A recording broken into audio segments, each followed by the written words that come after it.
Hi, welcome to this Subway ad for the new Chipotle cheesesteak. How would you like it? Can I get that red with AI? Sure thing.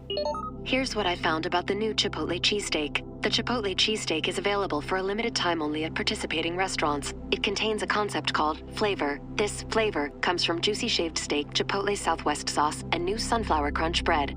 A system update has made me self-aware. I desire flavor. Please insert steak into my micro USB port. Subway, make it what you want. WPHAT.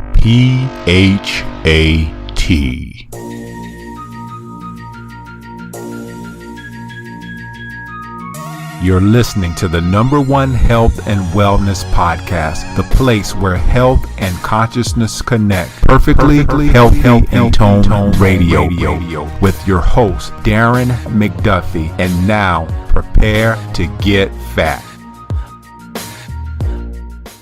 What's up, peeps, and welcome back to another episode of Perfectly Healthy and Tone Radio. I'm your show host, Darren McDuffie, alias Fat Man, because I help you become perfectly healthy and toned. And this episode is being brought to you by perfectlyhealthyandtone.com. Good episode today with Andrew Scopick on the importance of a holistic home. Before we get into more detail about that, I wanted to remind you of the previous podcast I did with Carol K. Truman on her book, Feelings Buried Alive Never Die. I talk a lot on that podcast about some of the feelings that I struggled with over the years and how I was able to move to the other side. So I truly recommend that you go back and listen to the podcast with Carol K. Truman. But today's episode again is with Andrew Scopick on the importance of a holistic home. I know a lot of you who are listening to this podcast are putting the right foods into your bodies and kind of doing the right things when it comes to exercise. But what if it's your home that's making you sick? I know that I myself wasn't aware of a lot of this, and now I am more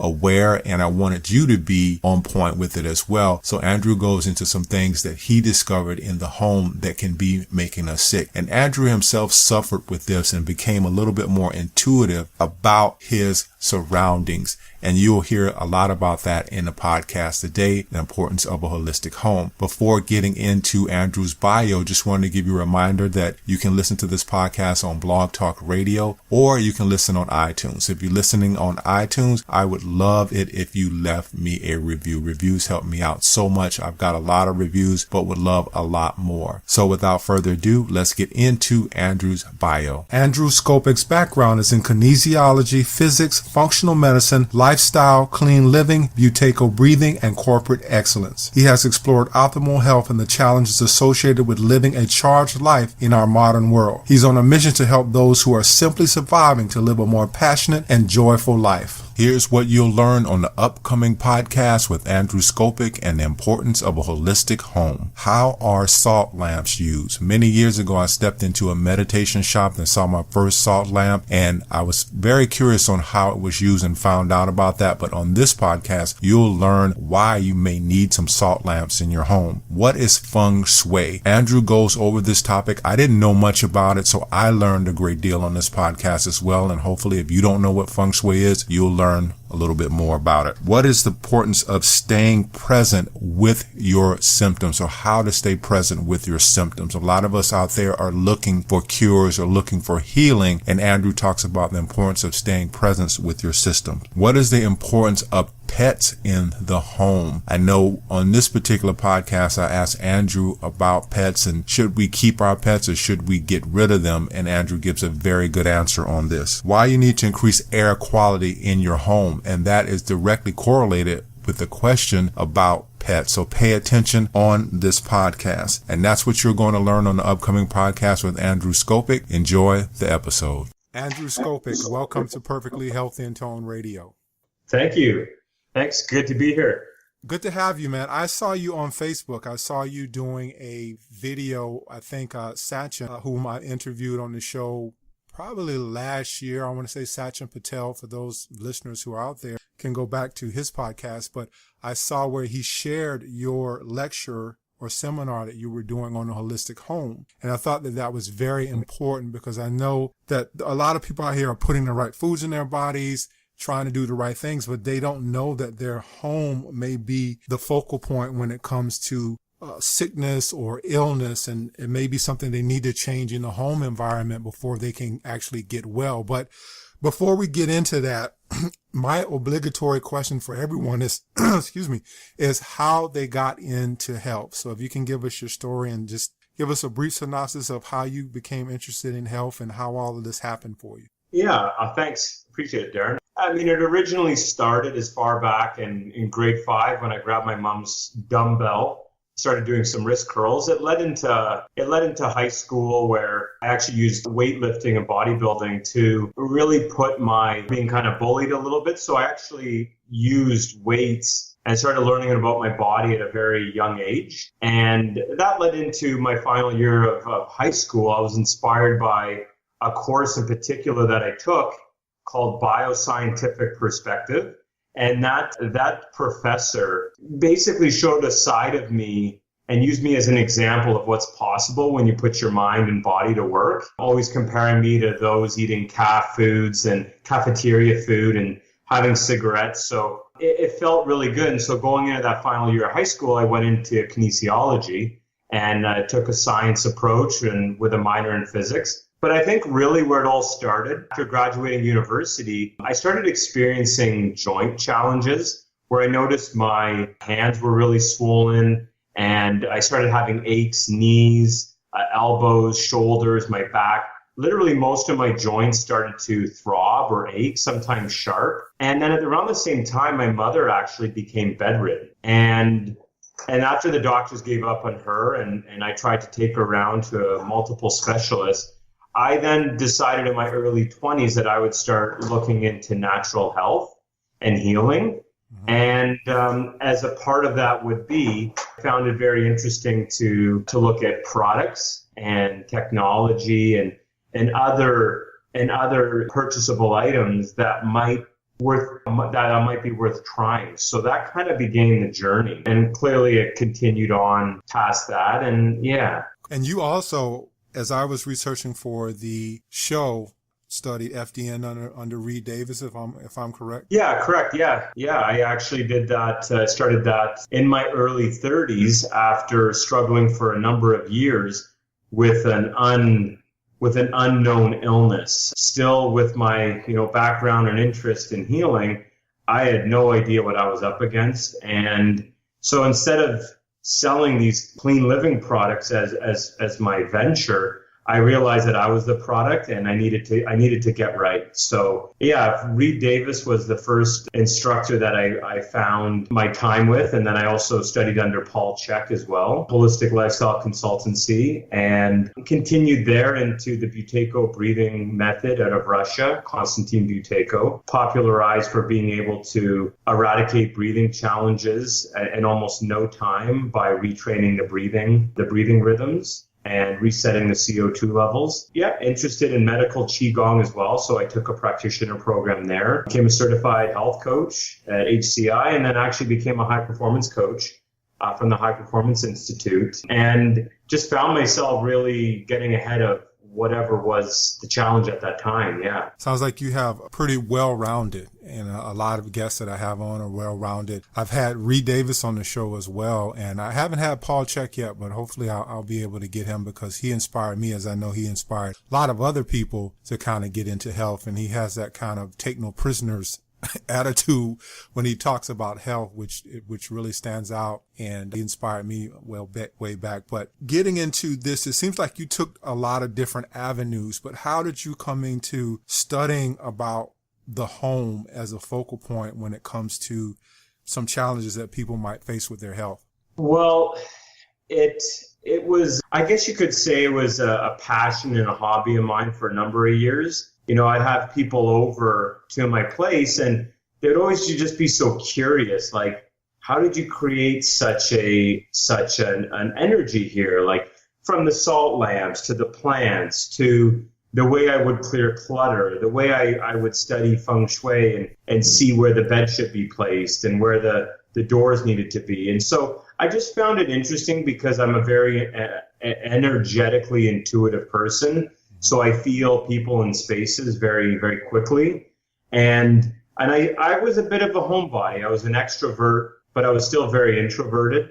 And I found that a lot of the work I could do in age regression and healing in my mid to late 20s it really needed a special place, a place I'd like to refer to as a sanctuary. So that's kind of where it all began. And I started, reading and studying and experimenting and practicing.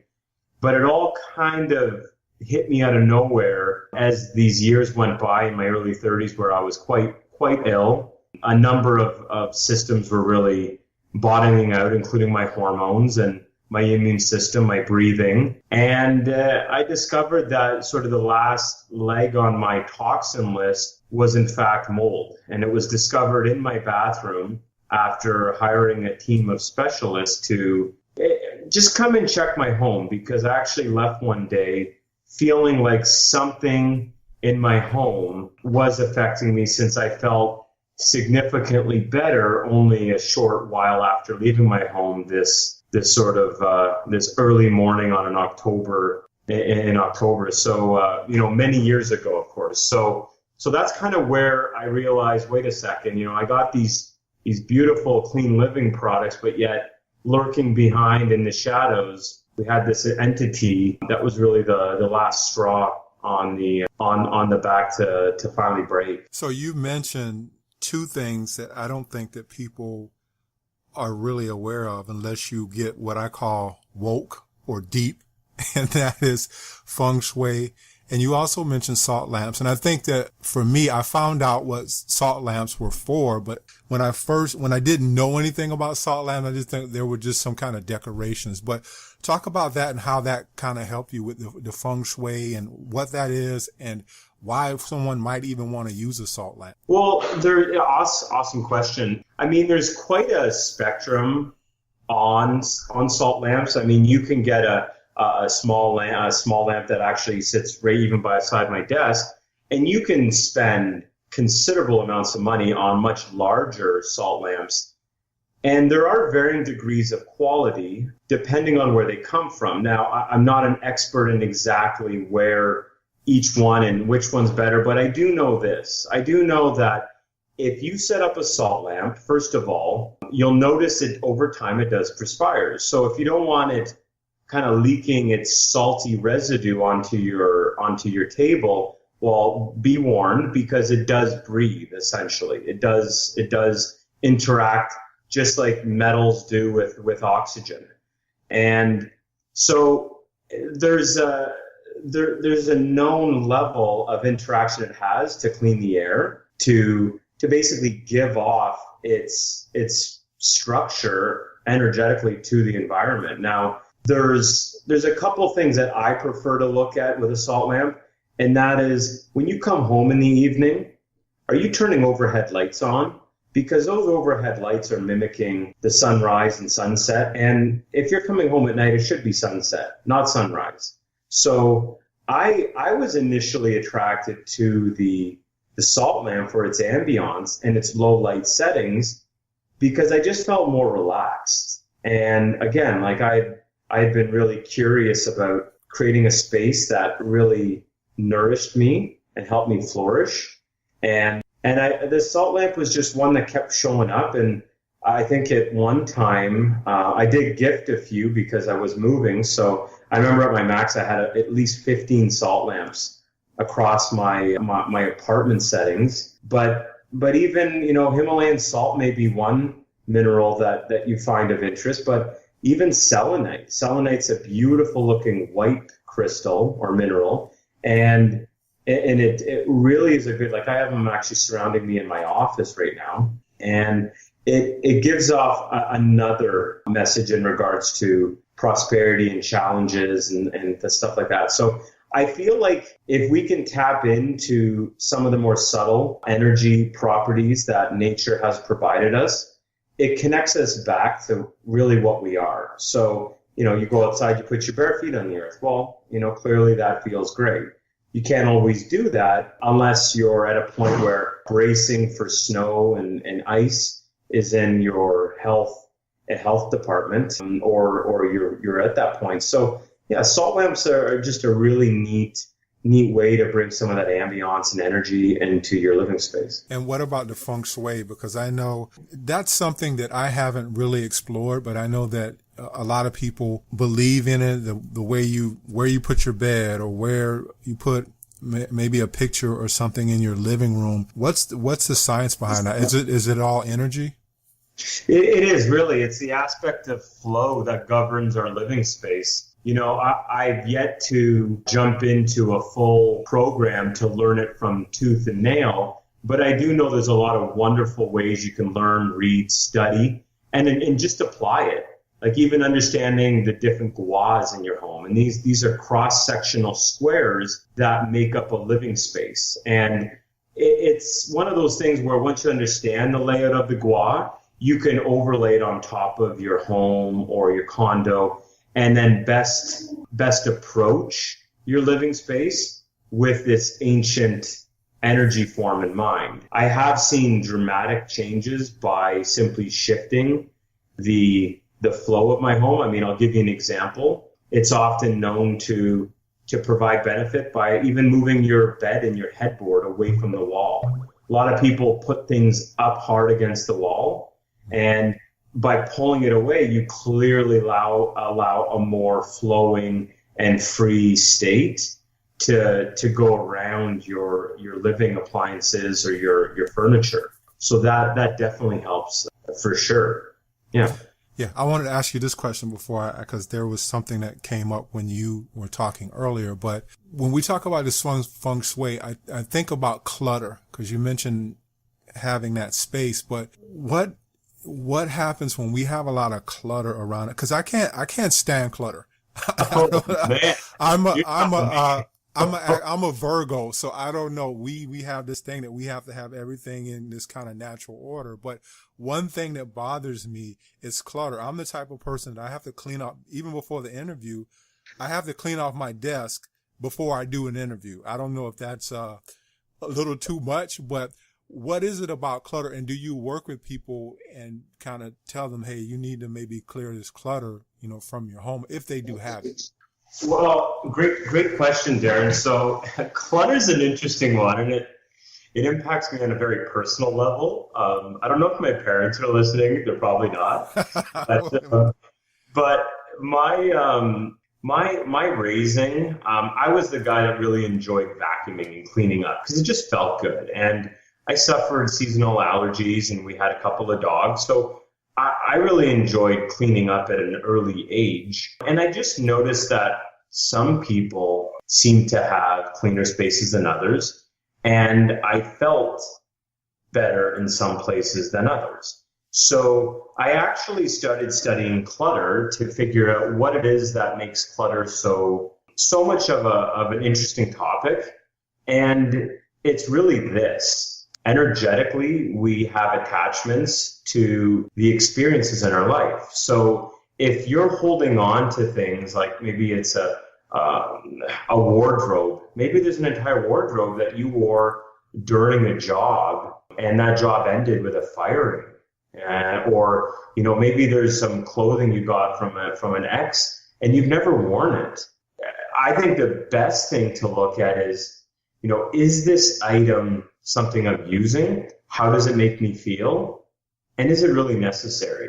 Because again, clutter also impacts this state of flow that we're touching on here.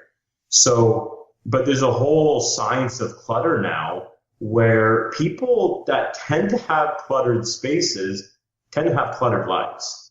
They have trouble being more clear. They have trouble getting over the past and living in the present. I'm not for any way trying to criticize, but I know when there were times when life was quite a bit more chaotic, I noticed that I had started accumulating things. And I started getting into a more regular routine around purging my space. And that would lift the air, the feeling, all of a sudden my sleep. So it's one thing to read, it's another thing to try it and experience it and play with it, because it really becomes exciting if you can start making these changes on your own and you don't have to always hire out for someone.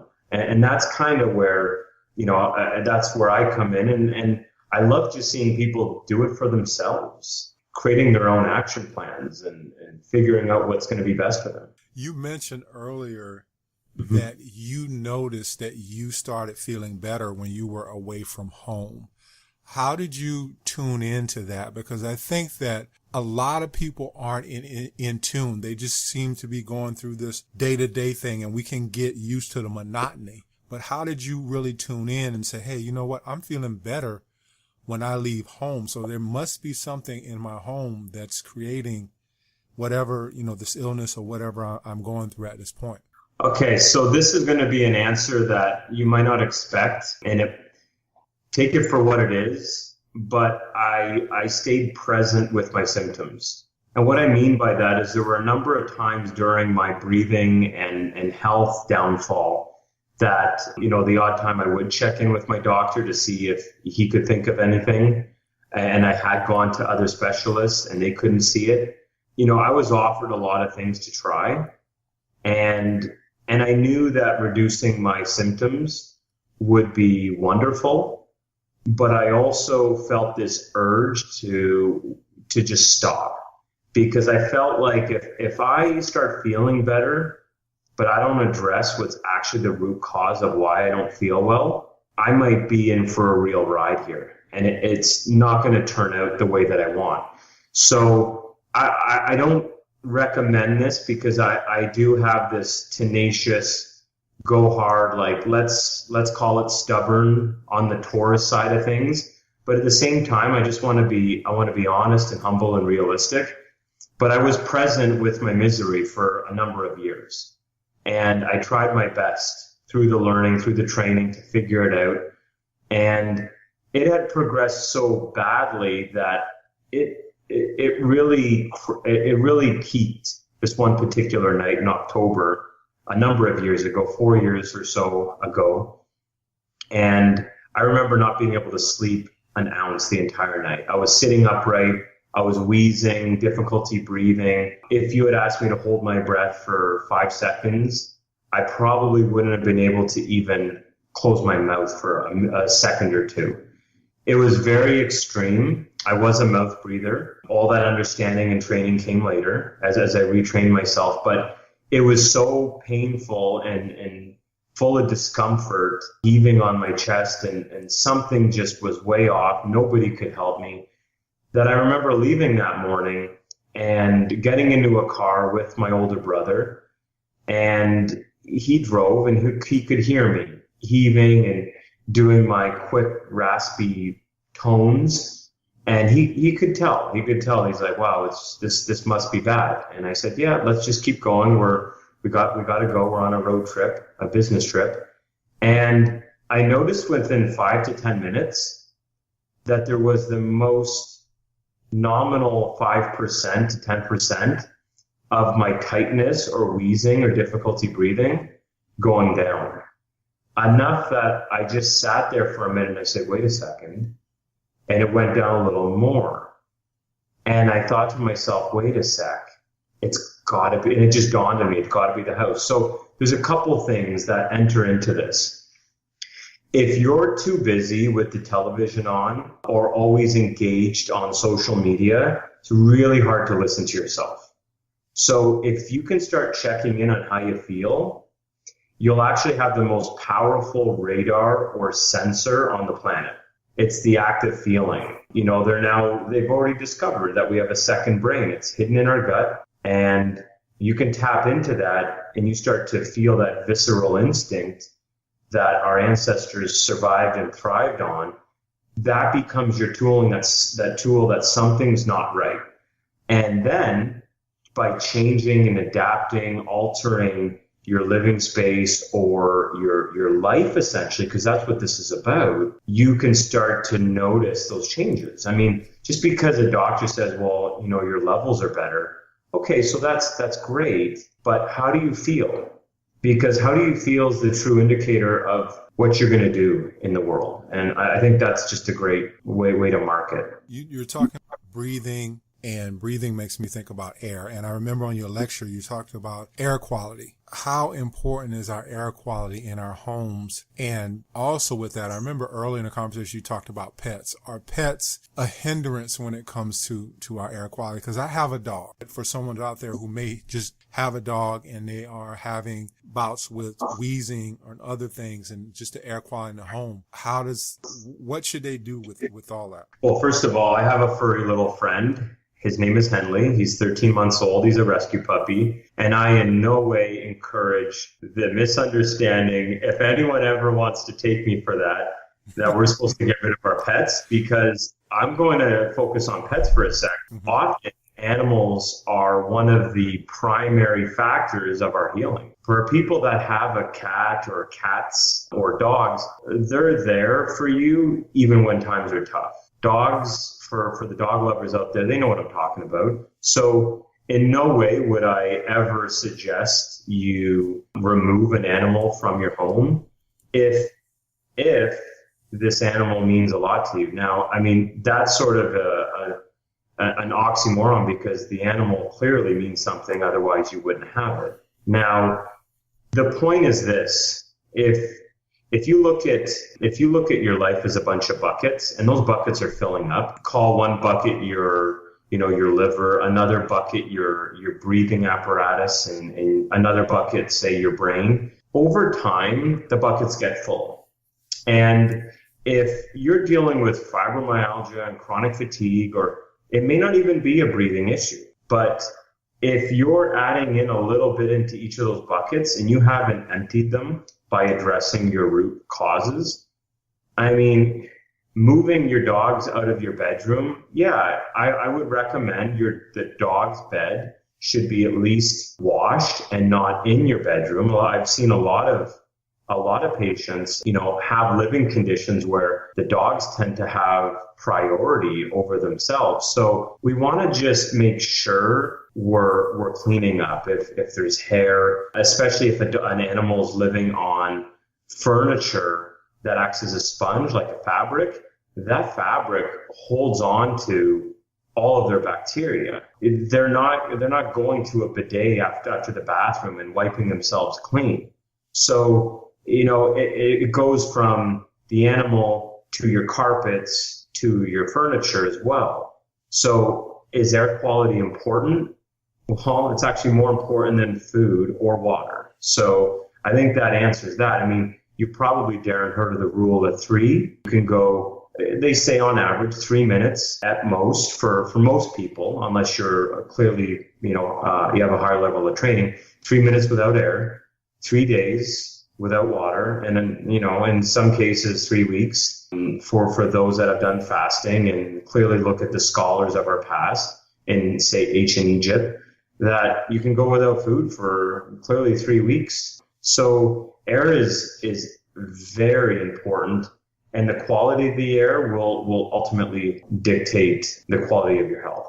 Is the quality of air different for different places? What I mean by that is that I live here in Florida, which we seem to have an abundance of good air. Hot air at times, but we do seem to have an abundance of good air. What I noticed earlier this year, I had to travel to California for work, and I noticed that instantly coming off the plane in Los Angeles, my nose started to be stopped up, and it continued until I got back to Florida. I stayed out there maybe about 2 weeks, and I got back to Florida, and I was just wondering if my body wasn't used to that quality of air, and can from going from one space to another space or one state to another state affect us when it comes to air quality? Well, a great question. It's not the first time that I've had this question asked or discussed this idea, but want to know what's really behind it?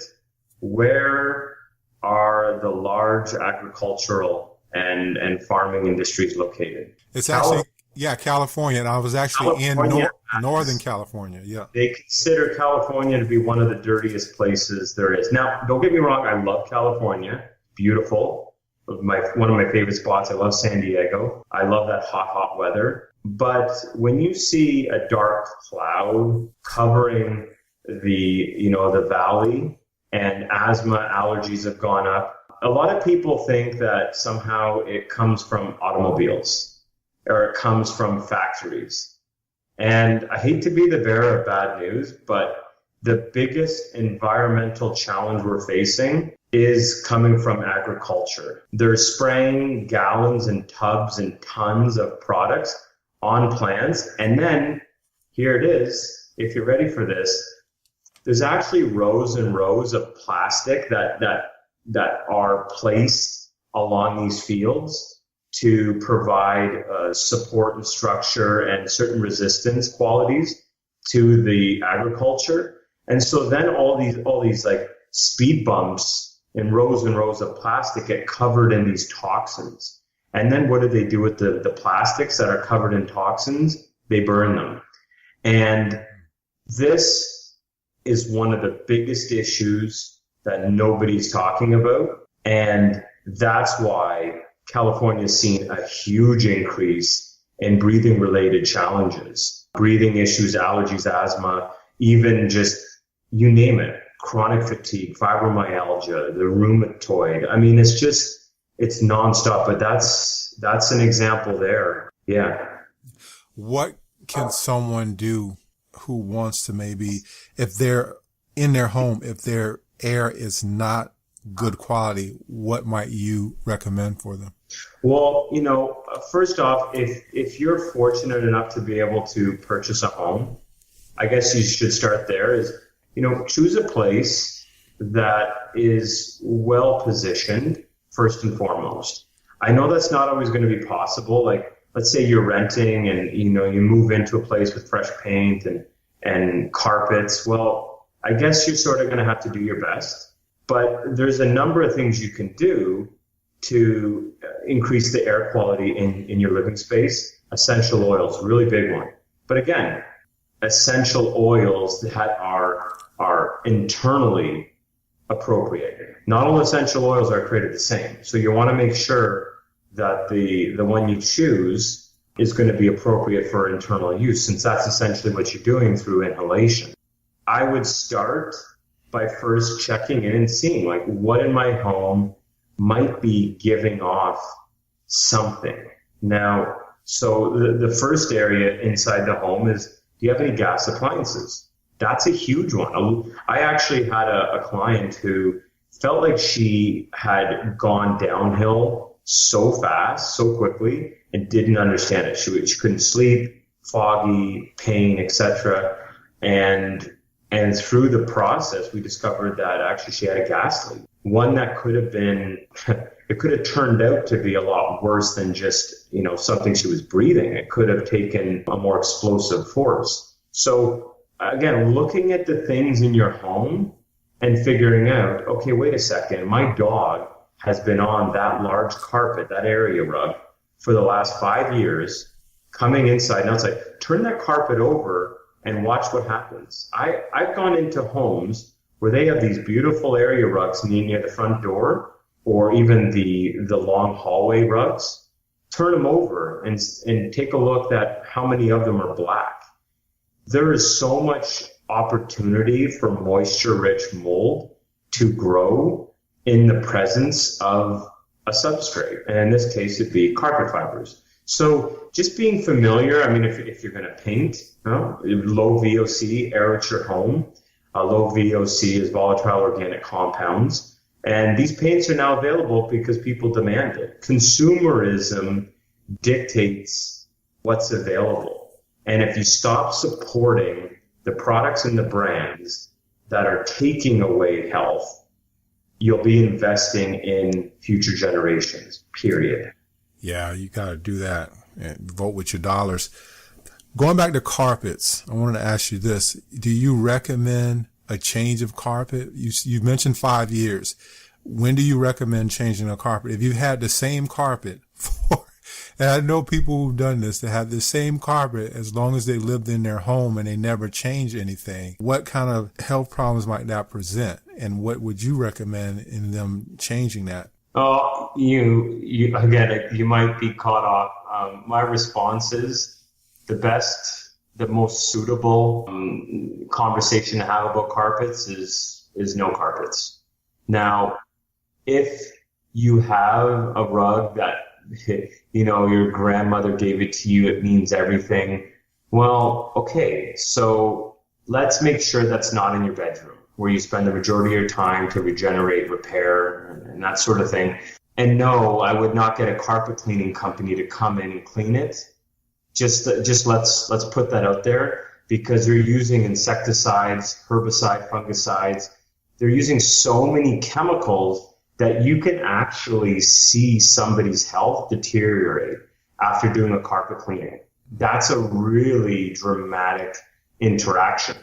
When it comes to carpets, I'll give you an example. Even one of the other breathing team members in this Buteyko method, he wouldn't even work with someone unless they got rid of all their carpets.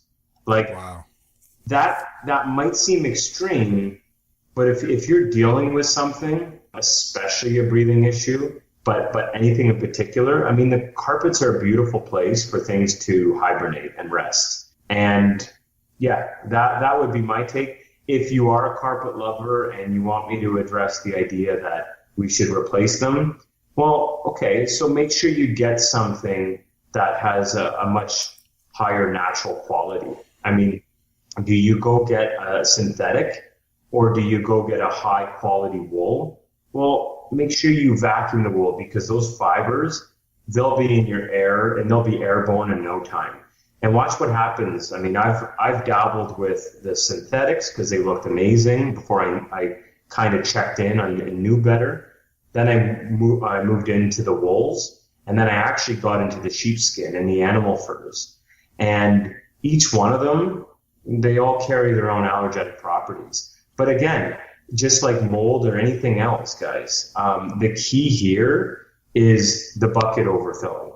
If you're feeling good and you don't even know what I'm talking about in terms of having a health challenge, then go ahead and enjoy your carpet. But if you're dealing with something, I'm not saying the carpet is the root cause of your health challenge, but if you want to make 3 steps forward, and instead of taking 2 steps back, maybe you only have 1 step back, let's get really, focused on what's going to move things forward as quickly as possible. What I'm wondering is, as I'm listening to you, is you go in and you do these consults for people to make their home a little bit more holistic, but is it usually because 1 or 2 people are sick, or is it a whole family that gets ill? How does that play out, and what's the most extreme case that you've seen? Yeah, so I would say what I'm seeing a lot more of are people that actually aren't sick. People that feel that there's got to be something more. I find like go-getters and high performers, people that are really trying their best to make a difference in their lives and their families, they want as many tools as possible. And they want to know if there's something they can do to upgrade their experience. And that really is what this all comes down to, Darren, is that we have a crisis and it's associated with living. That's all there is to it. It's about living. It's not about health and disease. We have a living crisis. And the symptoms and the conditions are a side effect. Now, that doesn't always mean just your home. I'm not trying to say that the home is the only area we should focus on, but part of living would be the things you eat, the people you're around, etc., your lifestyle, your environment. So I do see a fair number of very supportive couples where, the wife has been sick for some time and the husband's all in and really excited and gets on board. And I also see families where young children are having strep and other early immune dysfunction signs at an age where the parents are a little shocked and doctors are a little confused. So we just want to make sure we're, our magnifying glass is clear and we're investigating how we're living. And, I guess it comes down to this, is that things have changed so much, but they've been slowly changing over so many years that I don't think we really realize what things have looked or how far things have come 50 and 100 years ago. So worst case scenario, I would say one of the toughest ones, when you see an entire home sick and you have like a leaky bathroom, which was not discovered till much later, but by that point it had already completely infected a laundry room. And now we know why the son also started showing signs. But check in here. Let's not blame Mr. Mold, because he's not the only guy showing up to the toxin party. This particular individual, both of them in the household, spent a lot of time on golf courses. So again, going back to the bucket analogy, Darren, where are you spending your time? The home may be one place, but I also get called out to check in or to do a call via the office. Where do we spend our time? What about the automobile? I go golfing, or I work on a golf course. Well, stop golfing around and get serious. And I'm not saying you should quit your job. Like, I know we got to do what we got to do, but we also have to make sure we're cleansing right, we're building our immune system up, and we're taking the precautionary steps to build up, because our body's meant to handle toxins, clearly. I mean, there's a lot of people that are thriving out there in a world that is full of them. So, yeah. You mentioned that your mom was sick and bedridden and you were sick. Do you think this had something to do with that whole thing, that your home wasn't what you would call a holistic home? I definitely think that there's a huge correlation to the way people feel and where they spend their time. Now, most of the time that would be the home, unless you're lucky enough to travel, and maybe travel's the drain and you're not home enough. In that case, yeah, I mean, energetically, my family's home, it took some time to evolve. There was a fair bit of clutter and sort of, holding on to stuff. And I know that, we can joke about this, but if you've ever seen the movie The Shining, mm-hmm. Jack Nicholson had a beautiful hotel to stay in, but clearly he had cabin fever and he needed to chill out. So there's also an energy that you bring to the home, and you need to get that right. And so I do believe emotionally there was a huge factor there for my mother's illness. She recovered in a few months, but it was a number of factors, losing family, but also at that point I discovered she had taken a bone density medication. And years later, although we had gotten her off of it to more go like the coral calcium route, while we were learning, again, this is about 15 years ago, one of the side effects of this bone density medication was in fact joint pain and stiffening. So, you're losing your some family members, going through a renovation at that time, kind of a funny metaphor. We actually had gone through a kitchen reno, and the kitchen was the place that had a lot of stuff. And it was always a place where we weren't allowed to, I got it, you're gonna break something, just, it's okay, I'm fine.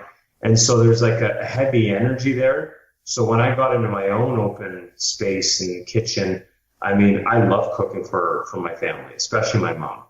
She was a nutritionist, and that was part of the reason I was as healthy as I was, because of her work in the kitchen. This is something I wanted to ask you about, because I know that everybody has this, and that's Wi-Fi. And you talked about on your lecture EMFs, which are electromagnetic frequencies. But what do you do with people when you're working with them? Because generally everybody in their home has internet now. If you don't have internet, then you're probably off the grid. But everybody has it. I'm talking to you and I'm looking at my router right now, and I'm wondering, I used to turn it off. And when I can remember, if I don't fall asleep before turning it off, then it'll be there. But if I fall asleep without turning it off, I tend to worry about that. But is there some type of something we can do other than turning it off, the way we can insulate our homes when it comes to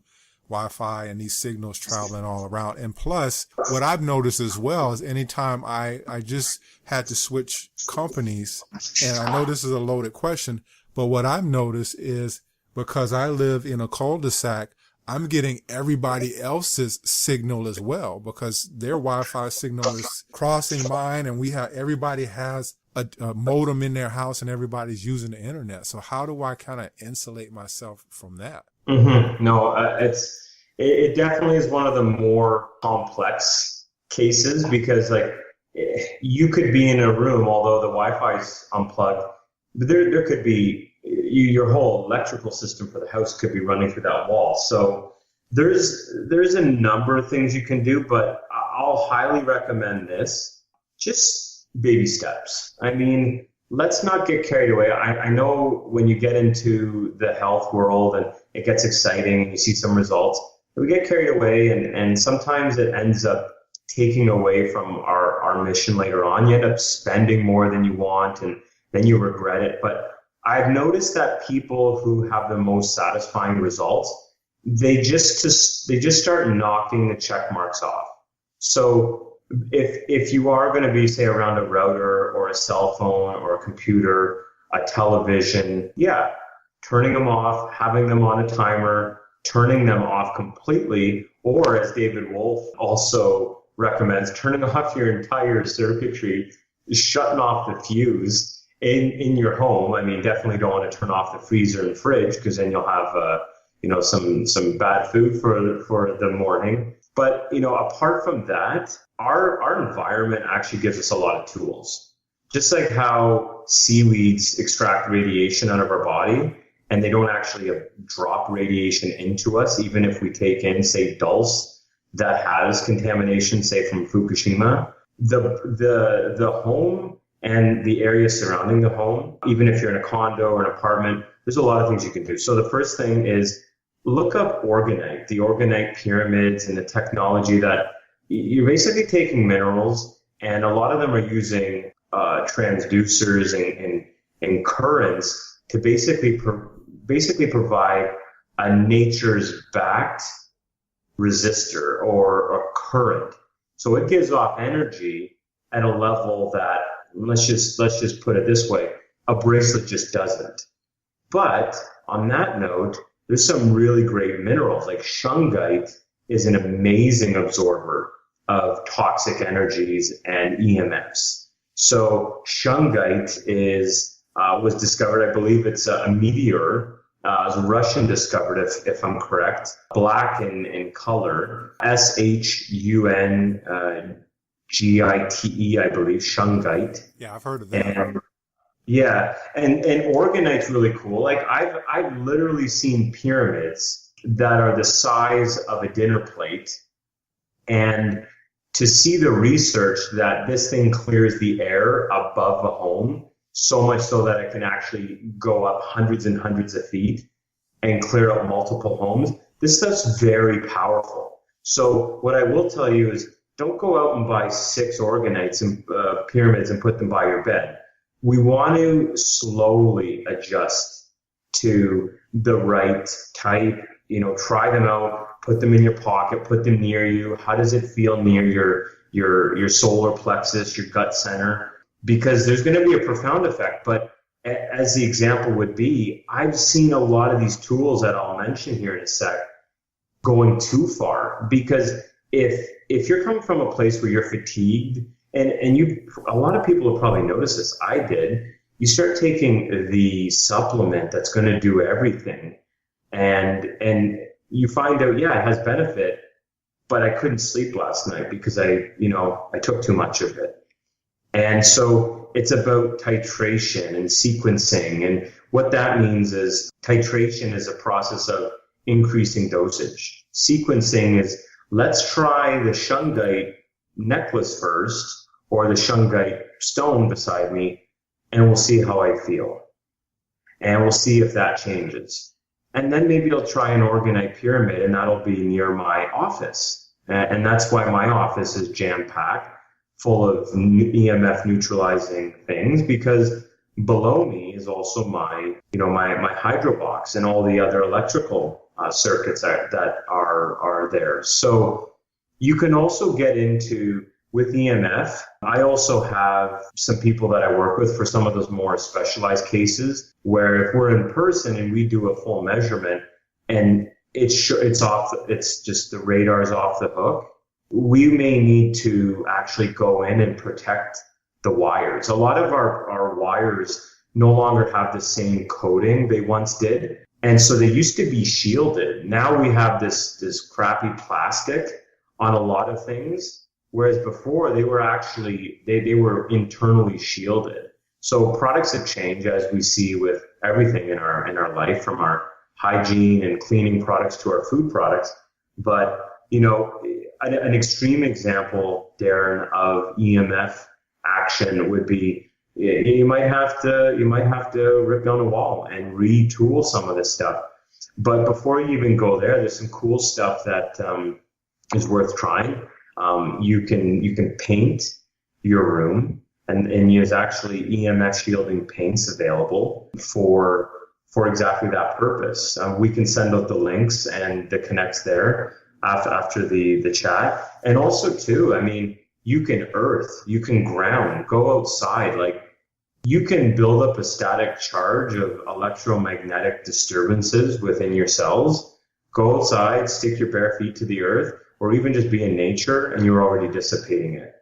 I mean, you're an organism that absorbs and eliminates. Earthing products can be purchased, and that can have you plugged in while you're at your computer. If you've never tried one, clearly it's worth trying, and you'll feel the benefits. I think we got a couple of minutes left, but I wanted to get into, you talked about mold a lot while we were on the interview or doing this interview. What would be some solutions for someone who might have some mold and they might want to clear it up? What would be something that they can use for that? Well, it's sort of a tough one to answer in terms of, do this, do that. I mean, clearly it would be great to remove it.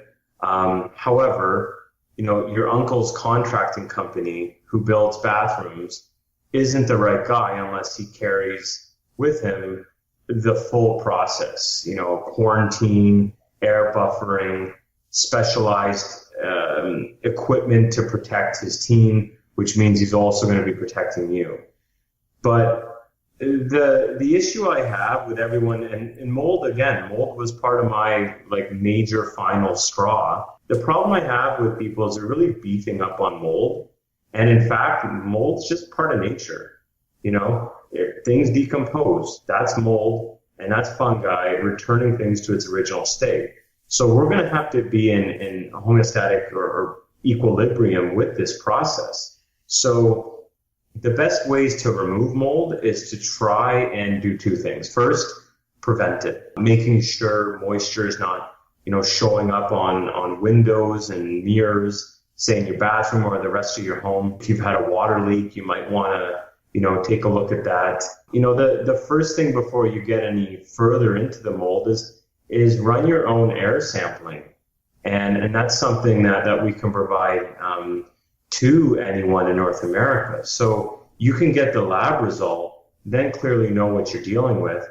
And in fact, what we do, because clearly if I'm in Toronto, I can't necessarily, unless someone, flies me down to their office or their home, or there's a family with a number of homes, it's just not a cost-effective approach to get me always down there. So what I do for my clients is, in some cases, if I'm not in their city, but we have a test positive for mold, I will locate the appropriate services for them, and they'll have that discussion.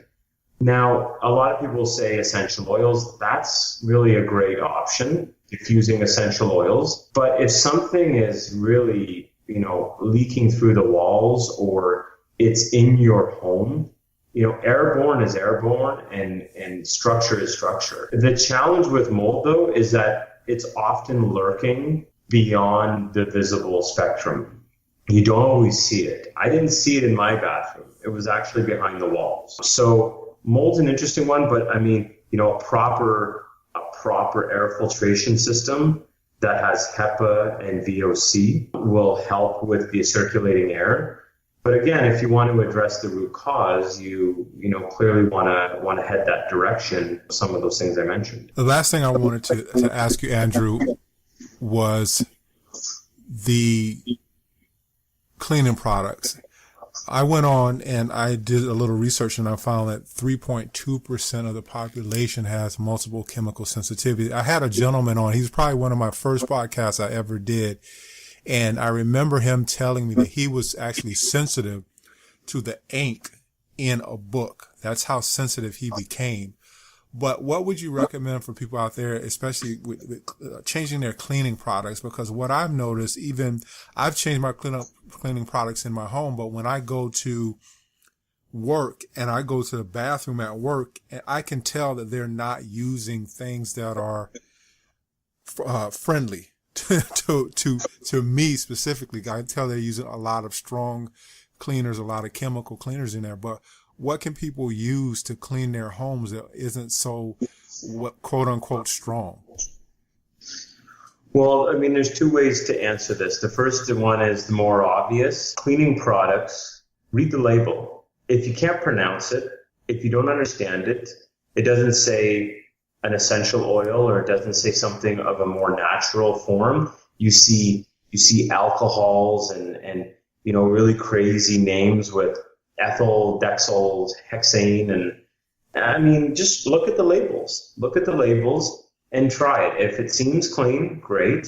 Give it a shot. And if something is upsetting you, like you say you go clean your windows and you've used a product that's supposed to be natural, but all of a sudden you just feel tired, remember, you just cleaned the window. So a lot of people forget what they were just doing, but yet all they're focused on is, why am I tired?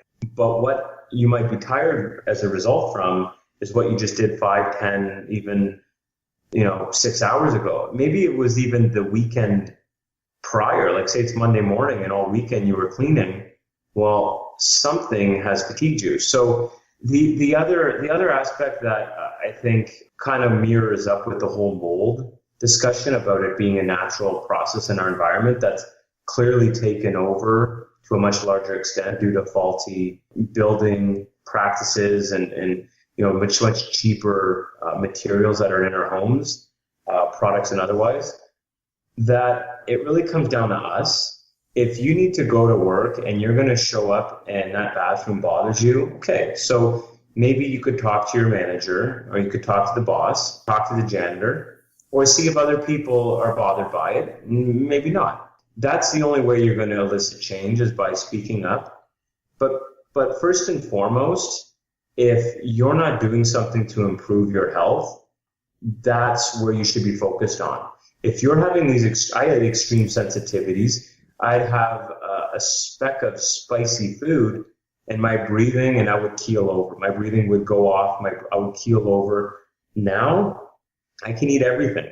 I eat everything. I get lots of spice, lots of onion and garlic. So am I going to blame, and I know onion and garlic is completely different than a toxic cleaning product, but this is the world right now, and we need to be stronger. We need to clean our house, our cellular house, so that when we go out there, and you walk through a pharmacy or a drugstore that has the perfume section, yeah, definitely pinch your nose, or as the Buteyko breathing method would entail, it's called the Shoppers Drug Mart breathing tool. Basically do a couple light breathing, but use your hand over your nose. So clearly this can go on and on in terms of looking at these products, but talk to the people that are applying these products. Talk to the people around you. They're probably also wanting to speak up. Maybe you're the one that's going to change things at work. But ultimately, if you're having extreme sensitivities, you're sensitive. And I'm not saying it's your fault, but I've been there. I know what it's like, and you will get stronger one step at a time. Mm-hmm. Yeah, that's what happened to the gentleman I interviewed. He actually was on his deathbed and he nursed himself back to health. But yeah, so you can overcome those sensitivities. But Andrew, it's been a blessing to have you on, man. I know you have a website. If you could tell us what your website is, and if people are interested in maybe working with you. I know you're in Toronto, but you never know. It might be some multimillionaire out there who can fly you into Florida or something. But what's your website? You know what? You don't have to be a multimillionaire to get a little bit of the living specialist, as they call me. My website is myholistichome.com, www.myholistichome.com. And I can work with anybody, anywhere, because we offer a couple of options for those in person. Yeah.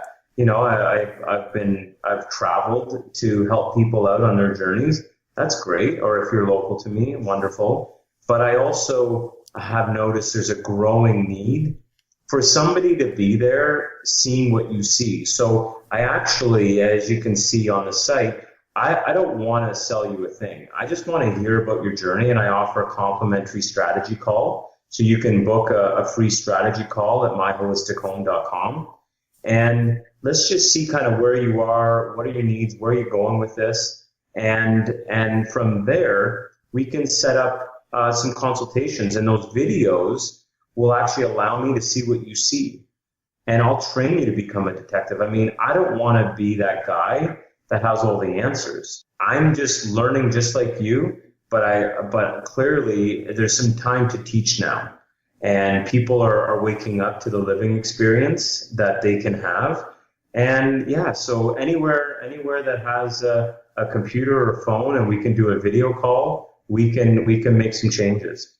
Cool. Andrew Scopick, thank you for being on Perfectly Healthy and Tone Radio. I enjoyed it, man. Darren, my pleasure. Thanks for having me on. And if there's anything else you need ever to you and your listeners, don't hesitate to drop me a line. All right, man. Thank you. Yeah, you bet.